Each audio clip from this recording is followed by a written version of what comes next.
Dapat yung sa'yo na lang para di akin. Oh, kumusta na nangyari dito? Nagluto ako ng ham. Sarap.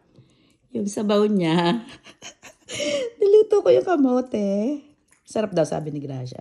Dapat ang dinner namin ay salmon lang. And then, kamote, nilagang kamote. Ito, ang daming sabaw.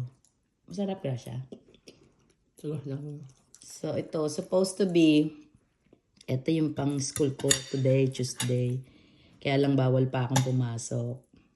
Kasi masakit pa siya. Kasi may ubo pa ako. May sakit pa si Tita Rona. Hindi makapasok sa school. Excited pa naman ako. Dalawa pa naman yung ginawa kong hamon. So, ito yung first. Tingnan natin mamaya kung malambot. Sana yung part 3 ng ham sa school ko gagawin. So, yung isa, yung nandun pa sa fridge, yun ang gagawin kong part 3 ng ham ko. Ito, trial and error. So, okay naman siya. So, gayatin natin. Tingnan natin. Ako, yung taas matigas. Pero malambot ang kabila. Ay, ang lambot. Hindi ba dapat pagbaliktad mo siya? Oo nga, kaya lang wala tayong dapat sa chopping board.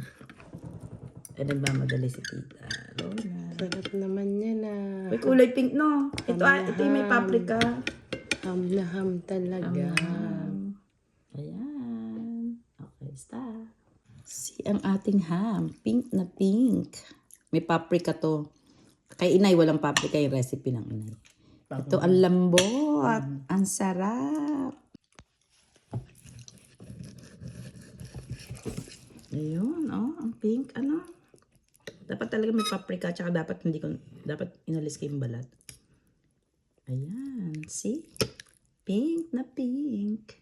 Pink na pink. Okay, babush.